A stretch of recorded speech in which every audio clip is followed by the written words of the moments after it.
At forward number 8, Robbie Celis. Power forward number 14, Will McAloney. Starting at forward number 51, Big Bang Toto, Byron Villarias. And from the guard line, the Marcelino twins, JB and JC. The head coach is Don Dulay. His assistants are Rob Wainwright, Matt Macalintal, Arnold Oliveros, Jonathan Oiloan, and Rick Season. Assistant team manager Jen Dignadice. Team manager Raymond Dizon. Team owners Ivan Cuevas, Ryan May Cuevas, and Bong Cuevas. Starting five of the game brought to you by 1xBet. Basilan has Alex Cabagnot, Jeff Viernes, Jason Grimaldo, Eman Calo, and Arwin Santos. Nueva Ecija starts with the Marcelino twins, JC and JV, Will McAloney, Rob Celis, and Toto Villarias. McAloney, Celis, and JC Marcelino were all part of the, all MPBL selection. And McAloney and Marcelino in the first team, Celis in the second team. Right. Ganun katindi. Ganun katindi. At saka, I like how Will McAloney has actually trimmed down as well.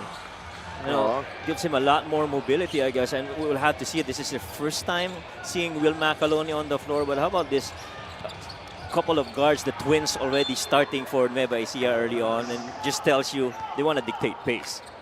And on the other end, Alex Cabagnot and Arwin Santos. Arwin Santos, right. Are starting the game for Basilan. Ang isang medyo, kanina I talked to him, Eman Calo, he says, Coach, nasa kabilang team ako pero laro lang ito. He has some really good friends on the other side. Right. In fact, si, Billy Robles, mga kalaban ko, kaibigan ko. But ito, they've really developed a strong partnership. Right. Robbie Celis and Will McAloney. And, you're not surprised that their points initially come from that play inside the paint because itong Nueva Ecija, they're up there, number 3 in terms of a 2-point mix. And so, nakikita mo talagang very much perimeter-oriented, more than 3-point attempts itong Nueva Ecija. Basilan, Cabagnot with a jumper. No, rebound. Marcelino, that's JC Marcelino, the former MVP. And when you've got a rebounding guard that's got those hops, it gives you a lot of advantage, lalo na in transition.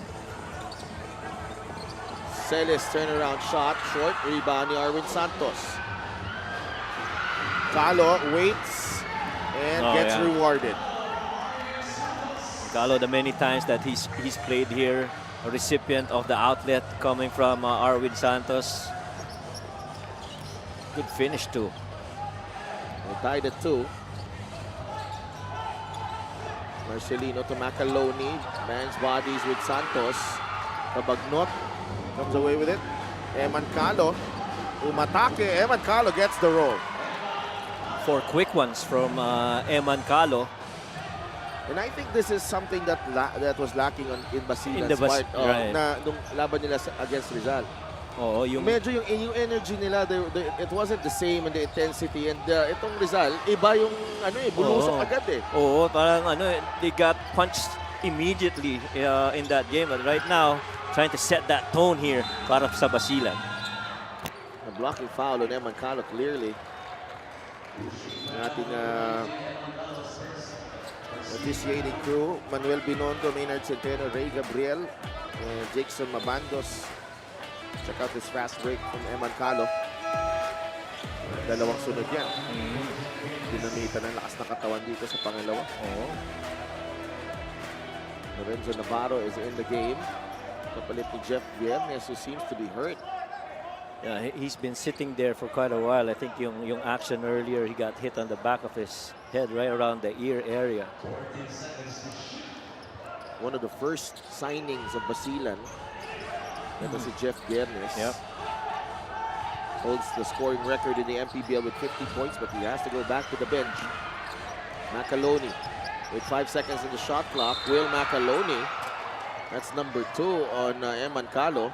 Yeah, and you see quickly Eman Calo picking up Will Macaloni. You know, physicality is there, but the respect as well for each of the Parehong former Cebuano teammates. yan. Isa pa yun, di ba?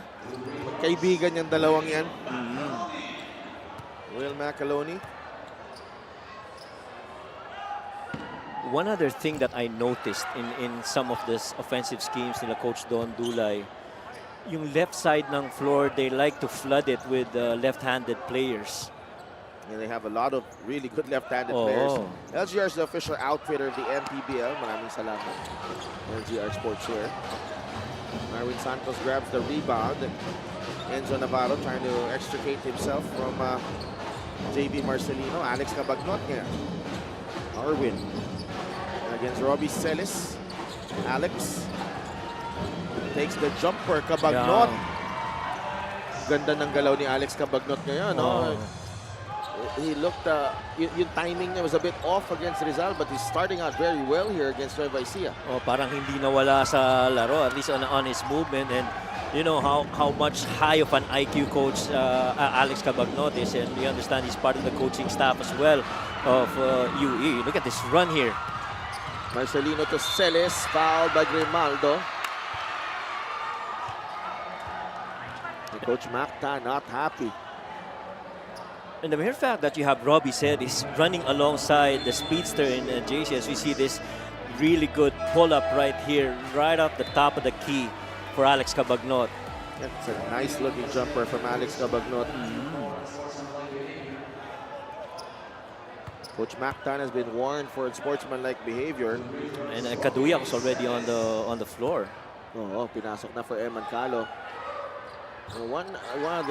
Aside from Mactan, there's one other guy standing sa coaching staff nitong Basilan, and that's Rob Labagala, who just got the coaching job with San Sebastian. Right. So congratulations, Coach Rob. Yeah. That's his first major coaching break. Coach Rob Labagala. Yeah, congratulations, Coach Rob. And I think yung the Star Horse is also the sponsor for the Stags. Cabagnot for 3, short, rebound, Enzo Navarro. Kaduyak goes to Arwin inside the paint. Arwin adjusts and puts it in. What an adjustment mid-air by Spider-Man. Mini hang time by Arwin Santos. Arwin Santos. Just enough to finish on that hang. A blocking foul on Arwin. And immediately it helped low side si Arwin against Will Macaloni. Check out this play of the game brought to you by 1xBet. Arwin Santos with a hang time move. Over Byron. Yeah. On the help. Ganda pa rin ang tapos the Spider. Yes. And much as we talk about, you know, all the names on the Basilan team, all these personalities, Arwin, Alex, the others need to do their part as well to help out those veterans. Definitely.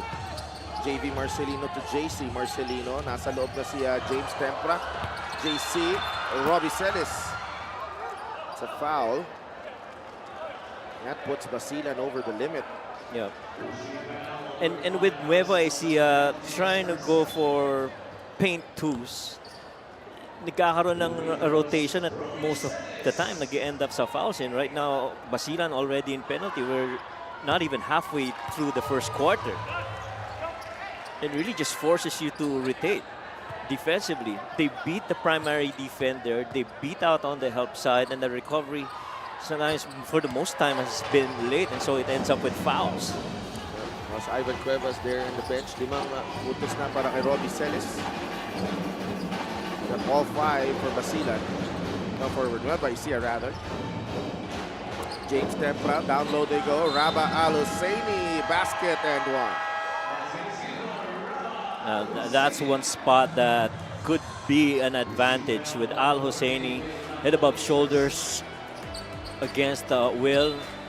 Really just that slot-to-slot pass, ending up with that high-low Raba finishing over Will. Al-Husseini finishing through contact, and ang maganda dito, no? When this Basilan team, ang taas ng ceiling eh. With the individual players na nandun. Agree. When they play together, when they learn to play together, they, get their act together. They're a really, really strong team. Agree. And they'll, you see a top 2 or a top 3 team in the South Division. Agree. At saka they really have to be able to play together, especially as they go up against the top teams. Pace is gonna be one key factor as well on how they play. See Will right there, challenged again by Raba. So far, Raba and Will battle, medyo ahead si Raba on that aspect. That size of Aluseni is a problem for Will Macaloni, but Alex Cabagnot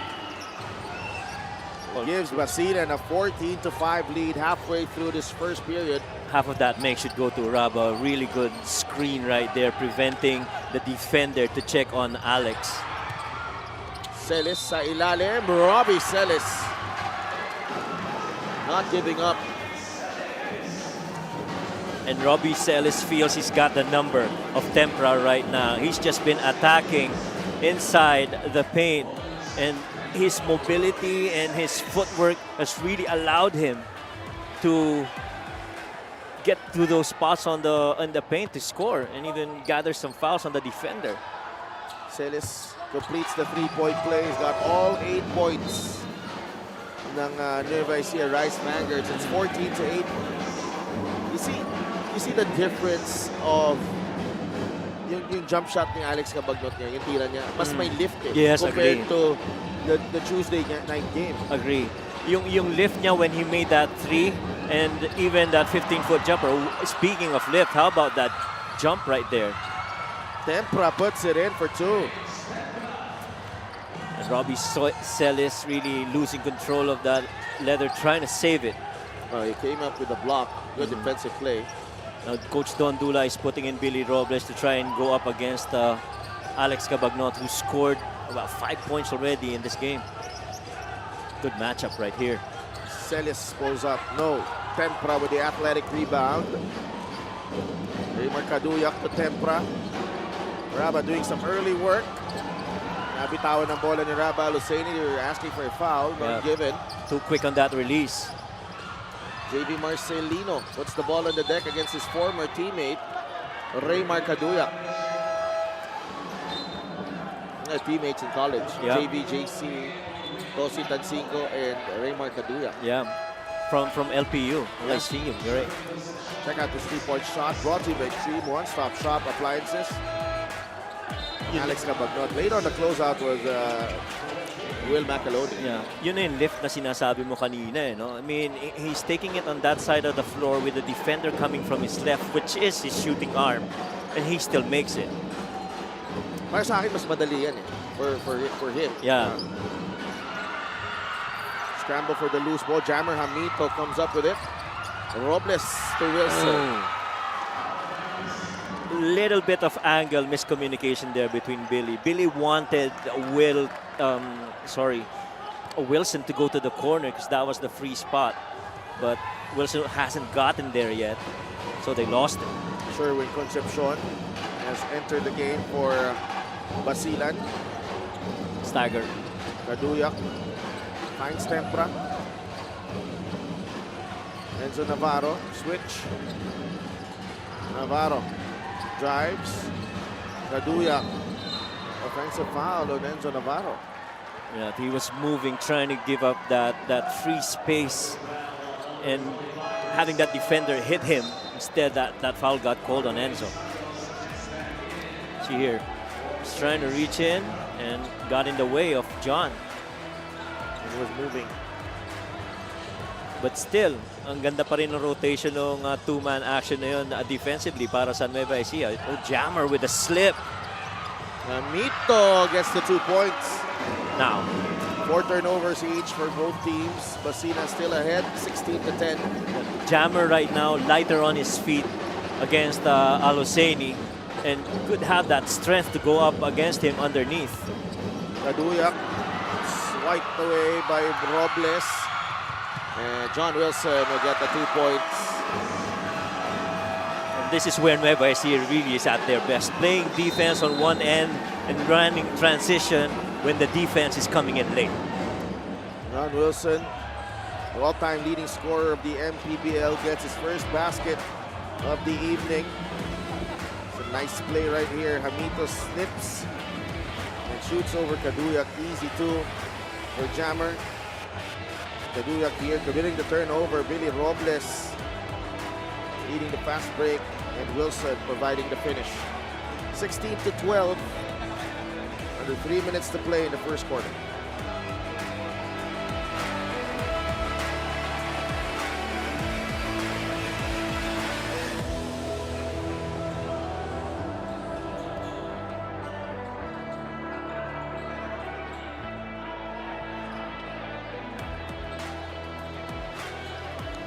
This fan of the game is brought to you by LGR, the official outfitter of the MPBL. Hello, hello. Ang mga fans natin dito sa Palayan City. Nueva Ecija. Maraming bumiyahe galing Manila para manood ng game na to. Who wouldn't want to go here? With this game between the returning Basilan team looking for their first win and the very first home game of the Rice Vanguards. Oo nga. Raba Alusaini is fouled by Jammer, Hamito. Yeah, and I love this version of Raba Al-Husseini getting involved real quick offensively para dito sa Basilan. It really just sets the tone on the paint presence para dito sa Basilan team. Raba Al-Husseini played for Manila last season. Some mixed results for him. Meron siya 3 puntos so far. Soft touch. I tell you, for a big man, isa to sa pinakamagandang kamay ito si Raba Al-Husseini. Former MVP in UAAP. Yeah, he's just properly squared, and that soft touch release, ano? Ganda ng mechanics na tira ni Raba. Walang kaingay-ingay, ano? It's a 6-point lead for the Viva Port Masters. JC, Robbie, Hamito. Oh, yeah. Offensive foul. Oh, wow. He's been making some good plays here. Right. And he just continues to be impressive. I mean, where Raba goes, being the lead big man here, is where most probably Basilan's gonna go. No question about it. They've got really good guards, but on the big side, his presence and his performance would really tell a lot on how they'd be playing on both ends. Pinasok na sa laro, JC Colliar and Christian Manaytay. Yeah. More defense there with JC Colliar in, and more mobility with Manaytay. Al-Husseini, 10 seconds on the shot clock. Raymar Kaduyak thought about it. Lumapit si Raymar, short on the drive. Another former Rice Vanguard in Sherwin Concepcion is in the Basilan lineup, by the way.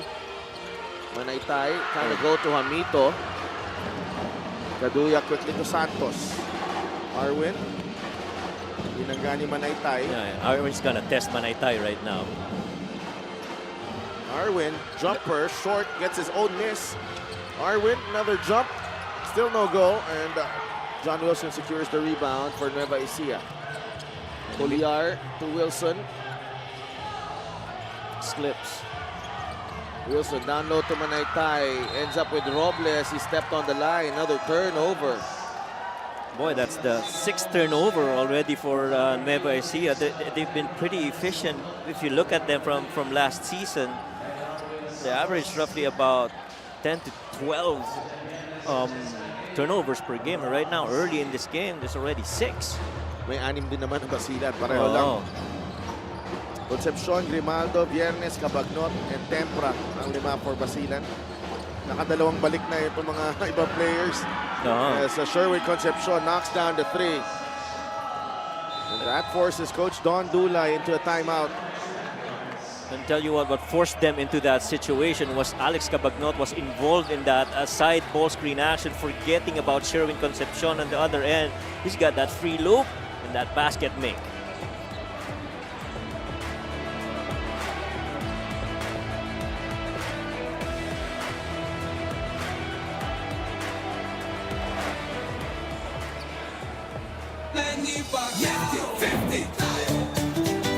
Para sa 100% pag-unlad, 50 si Manny. Para sa 100% pagbabago, 50 si Manny. Para sa 100% paglilingkod, 50 si Manny. Para sa 100% Pinas, 50 tayo! 50 si MB! Kahati mo, si Manny!